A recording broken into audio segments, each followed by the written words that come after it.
परेशान परेशान हो गई हूँ मैं भाभी जी इस लड़की के पीछे। पूरे 1 महीने में ये आटा लगाना सीखी है। कब ये चपातियाँ बनाएगी, कब सब्जी बनाएगी। 2 महीने में शादी की तारीख है। लड़के वालों को बोल बोल कर 3 महीने बाद की तारीख रखवाई थी मैंने। अब वो भी बार बार डेट आगे बढ़ाने को मानेंगे नहीं। तो क्यों इतना सोच रही है छोटी? आटा लगाना सीख गई ना प्रिया। अब चपाती अगर गोल नहीं बनेगी तो कह देना, छोटे से प्लेट से गोल काट ले। कितना ही वक्त लग जाएगा चपाती बनाना सीखने में। मैं तो 14 की उम्र में आ गई थी ससुराल। एक दिन में ही माँ जी ने उंगलियों पर मार मार कर चपाती बनाना सिखा दिया था मुझे। इतना भी टफ नहीं है रोटी बनाना। वो तो हम थे ना भाभी, जिन्होंने सास की मार खा ली और सीख गए। आजकल के बच्चे सुनते कहाँ हैं बड़ों की। मुझे तो टेंशन हो रही है। इसके ससुराल वालों के सामने तो मैंने कह दिया था प्रिया को सब कुछ बनाना आता है, पर पानी उबालने के अलावा आटा गूंदना ही सीखा है बस इसने। बोलना तो नहीं चाहिए छोटी, पर तू ना कुछ ज़्यादा ही रोती है।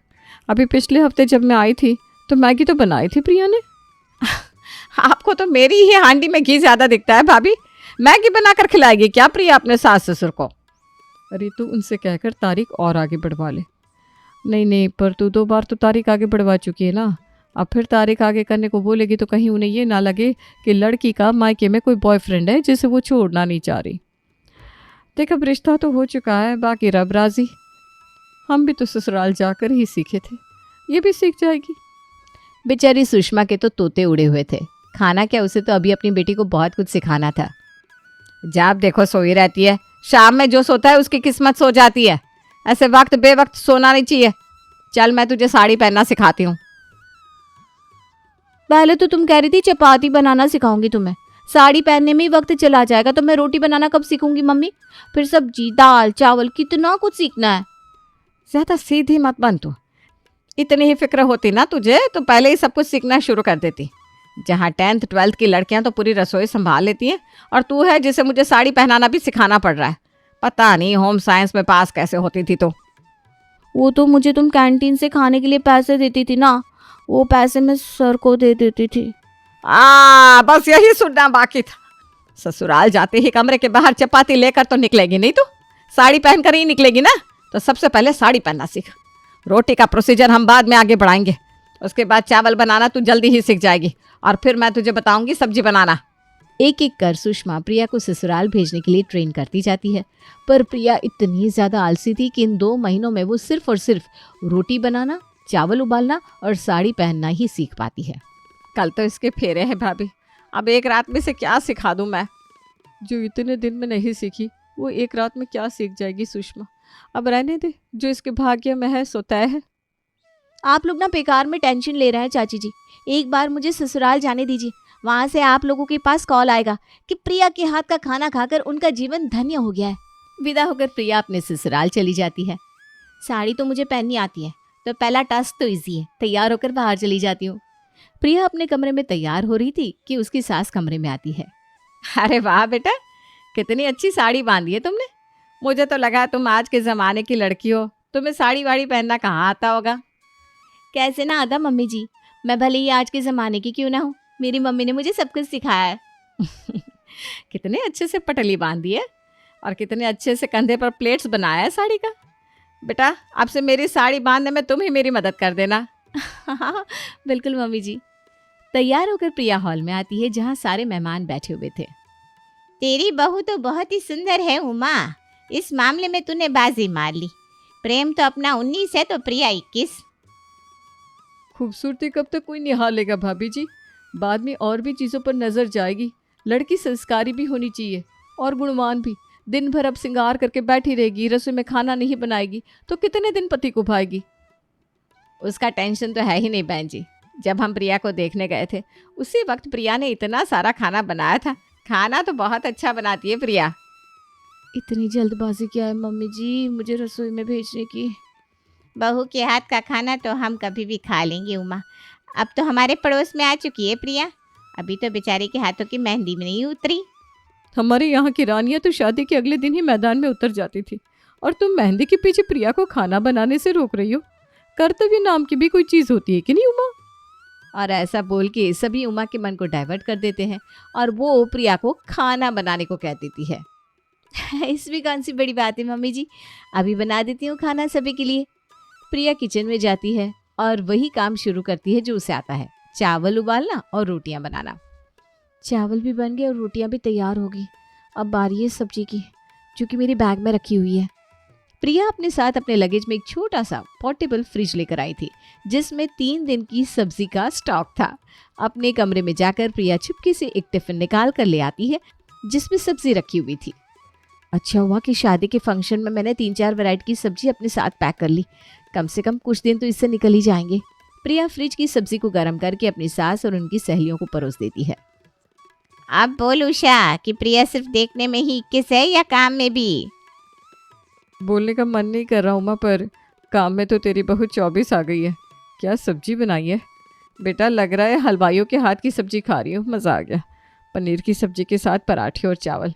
इस खाने को खाने के बाद मुझसे मेरी बहू के हाथ का खाना नहीं खाया जाएगा। सभी प्रिया के हाथ का खाना खाकर इतने खुश हो जाते हैं कि इसका कोई जवाब नहीं था। उमा अपनी समधन को फोन लगाती है। हम तो धन्य हो गए समधन जी। क्या खाना बनाती है प्रिया, क्या रोटी, क्या सब्जी, क्या चावल। आहा, मेहंदी के हाथ से ही लड़की ने सारा काम कर दिया, एक बार मुंह से चू नहीं किया। आसपास वालों के सामने तो मेरी नाक ही ऊंची कर दी आपकी बेटी ने। प्रिया ने बनाई सब्जी, मेरा मतलब है प्रिया के हाथ का खाना तो हम सब जानती हैं कितना अच्छा होता है। बहुत मन से बनाती है प्रिया खाना। अपनी बेटी के मायके से ऐसा कॉल पाने के बाद अब सुषमा की टेंशन पूरी तरह खत्म हो जाती है। रात को प्रिया फटाफट पराठे सेक देती है और अपने पोर्टेबल फ्रिज से सब्जी लाकर गर्म करके सभी को परोस देती है।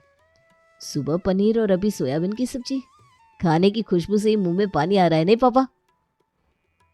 अरे तुझे ही तो रेस्टोरेंट जाने का भूत सवार रहता था। देख बहू कितनी अच्छी सब्जी बनाकर लाई है। इसके बाद जो भी रेस्टोरेंट में जाकर खाएगा वो पैसे आग लगाएगा। बिल्कुल सही कहा आपने। तेरे हाथ में तो साक्षात माँ अन्नपूर्णा का वास है बहू। तुझे तो लाकर मैं गंगा नहा गई। कोई भी चीज़ की ज़रूरत पड़े बहू तो तू बेझिझक मुझे बोलना। और तीनों वक्त खड़े खड़े रोटियां बनाने की ज़रूरत नहीं है। मैं हूँ ना, कभी कभी मैं चपातियाँ सेक दिया करूँगी। सत्यानाश हो, जिस साड़ी और पराठे के पीछे 3 महीने वेस्ट किए, उसमें मेरी सास मेरी मदद करने को तैयार है, पर सब्जी बनाने में नहीं। मुश्किल से 2-4 दिन और सब्जी चला दूंगी, पर उसके बाद क्या होगा? दिमाग लगा प्रिया, दिमाग लगा। काम करने में प्रिया आलसी ज़रूर थी, पर दिमाग की बहुत तेज़ थी। और इस प्रॉब्लम के सोल्यूशन के लिए प्रिया अपनी सहेली रमा को कॉल लगाती है। तो पूरी बदल गई यार प्रिया। एग्जाम के 1 दिन पहले पढ़ने वाली लड़की शादी के इतने दिन पहले से ही बहू बनने की प्रिपरेशन करने लगी थी। जब आंटी ने मेरी मम्मी को बताया तो मुझे विश्वास नहीं हुआ। परसों तेरी सास ने शायद मेरी मम्मी को कॉल भी किया था, तेरे हाथ की बने खाने की तारीफ करने के लिए। अरे पगली, वो सब तो छलावा था, छलावा। वो सब्जी तो शादी की कैटरिंग वाली थी, मैं भरकर अपने साथ ले आई थी। अब कितने दिन वो सब्जी अपने सास ससुर को परोसूंगी। 3 महीने तो मैंने साड़ी पहनना सीखने और रोटी बनाने में वेस्ट कर दिए। सब्जी बनानी तो सीखी नहीं मैंने। हे राम, ये तो बहुत बड़ा लफड़ा हो गया। और अगर तू YouTube से देख देख कर भी बनाएगी सब्जी तो कोई गारंटी नहीं है कि पहली बार में अच्छी बने। और जिस हिसाब से तू सभी को सब्जी गर्म करके खिलाती थी, उन्हें तो फट से शक हो जाएगा कि पहले बहू आधे घंटे में सब तैयार कर लेती थी, अब इतना वक्त क्यों लग रहा है। वही ना, बुरी फंसी हूँ मैं। तो तू वो काम कर सकती है जो मेरे पापा रेस्टोरेंट में करते हैं। हम ना सब्जियों की ग्रेवी हमेशा रेडी रखते हैं और जिस भी कस्टमर ने सब्जी मांगी उस हिसाब से ग्रेवी में आलू, मटर, सोयाबीन, पनीर जैसी रिक्वायरमेंट हो वो सब्जी डालकर तुरंत गर्म करके कस्टमर को परोस देते हैं। अरे पर ग्रेवी बनानी कहाँ आती है मुझे? एक बार 10-15 दिन के लिए मामला संभला रहे तो मैं ग्रेवी बनाना सीख लूँगी। अरे कुछ दिन की बात है ना, तो एक काम करते हैं, शाम को मैं जिस गौशाला में दूध लेने जाती हूँ वहीं तेरे ससुर जी भी आते हैं। अब अपने ससुर जी की जगह तू दूध लेने आ जाया कर, वहीं मैं आकर तुझे रेस्टोरेंट से फ्रेश ग्रेवी लाकर दे दूंगी और तू उस ग्रेवी को ज़रूरत अनुसार सब्जी में डाल लेना। अब जब ग्रेवी रेडी होगी तो आलू काट कर तो डाल ही लेगी ना तू। हाँ, ये सही है यार, सही है। टेंशन खत्म हो गई मेरी। अगली शाम जब महेश दूध लेने के लिए निकल रहा होता है, प्रिया उसे रोकते हुए कहती है, दुकान से वापस आते हैं आप 1 घंटा रेस्ट करने के लिए, इसी बीच दूध लाने भी चले जाते हैं, तो शरीर को आराम कहाँ मिलता है पापा जी आपके। अब आप आराम के वक्त आराम करेंगे, इस वक्त को मम्मी के साथ बात करने में बिताइए। बुढ़ापे में औरत के पास उसके पति के अलावा होता ही कौन है। मैं हूं ना, मैं दूध ले आऊंगा। अपनी बहू के मुंह से ये बात सुनकर महेश की आंखें छलक जाती हैं। वो उसके सर पर हाथ रखता हुआ उसे आशीर्वाद देकर दूध की बाल्टी पकड़ा देता है। आप घर का ख्याल रखिएगा मम्मी जी, मैं अब भी दूध लेकर आती हूँ। प्रिया दूध लेने गौशाला जाती है, जहाँ सब्जी की ग्रेवी के लिए रमा मौजूद थी।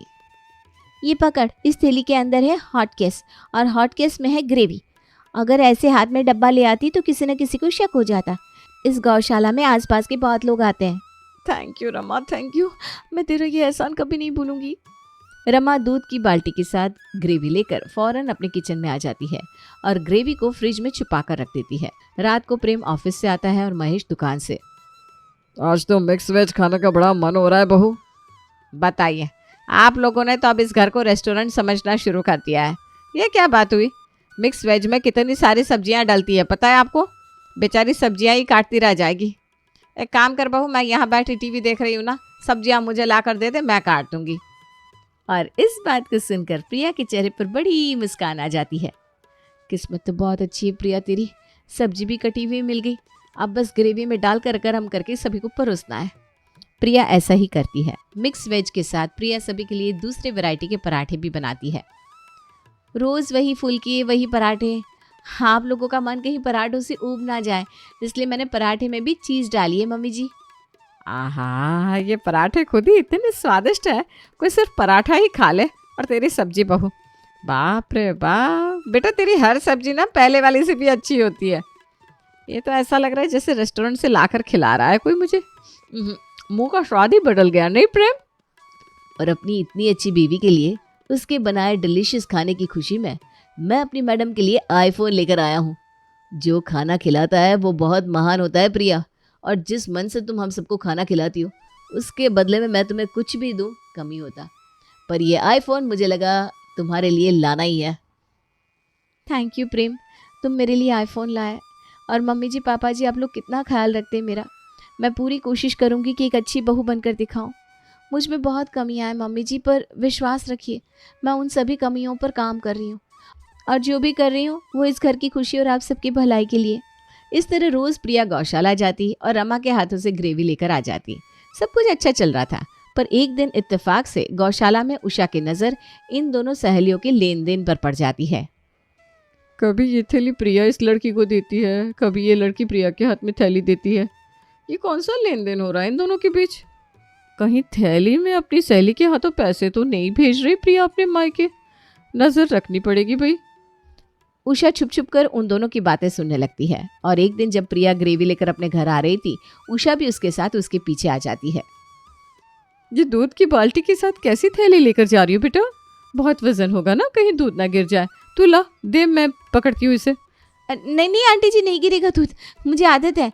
आप मुझसे बड़ी हैं, आपका बोझ मैं उठाऊंगी या अपना बोझ आपको दूंगी। उषा को अपने पास देकर प्रिया तो पसीने से लथपथ हो जाती है और भागती हुई सीधा अपने घर चली आती है। अब तो उषा का शक और गहरा हो चुका था। वो खिड़की पर नजरें जमाए बैठी रहती और प्रिया को थैली से ग्रेवी निकालते हुए देख लेती है। तो ये कर रही हूँ माँ की बहू। अब खाना बना रही है तो ज़रा मसाला मैं भी मार ही देती हूँ। रात को जब प्रिया सभी को खाना परोस रही थी, उषा फौरन वहां धमकती है। रेस्टोरेंट की लाई हुई ग्रेवी खा खा कर तो लोग मर रहे हैं। गंदा तेल इस्तेमाल करते हैं वो लोग। आपको पता भी है उमा बहन क्या हो रहा है दुनिया में? सब ठीक तो है ना भाभी, आप इतनी रात गए? मैं तो ठीक हूँ भाई साहब, पर ज़्यादा दिन आप लोगों की सेहत अच्छी नहीं रहेगी, क्योंकि आपकी प्यारी बहू अपनी सहेली से उसके रेस्टोरेंट की ग्रेवी मंगाती है और उसमें सब्जी डालकर आप लोगों को परोस देती है। आपकी हिम्मत कैसे हुई मेरी बहू पर इतना घटिया इल्ज़ाम लगाने की? मेरी बहू गंगा की तरह पवित्र है बहन जी। जिस दिन ये शादी होकर आई थी तब भी आपको खाने की पड़ी थी, और अब उसने जब खाना बनाकर आपको खिला भी दिया तब भी आपको शांति नहीं हो रही। लीला ठीक कहती है, इन लोगों का जितना पेट भरोगी उमा, इनकी भूख उतनी ही बढ़ेगी। अच्छा ठीक है, जब आपकी बहू ने ही खाना बनाया है तो अभी मेरे सामने सब्जी बनाकर दिखा दे मुझे। अगर इसने सब्जी बना ली तो आप सब मिलकर मुझे जूते की माला पहनाइएगा, पर अगर ये सब्जी नहीं बना पाई तो आपकी बहू की तस्वीर लेकर मैं पूरे मोहल्ले में दिखाऊंगी कि बहू लाना पर ऐसे मत लाना।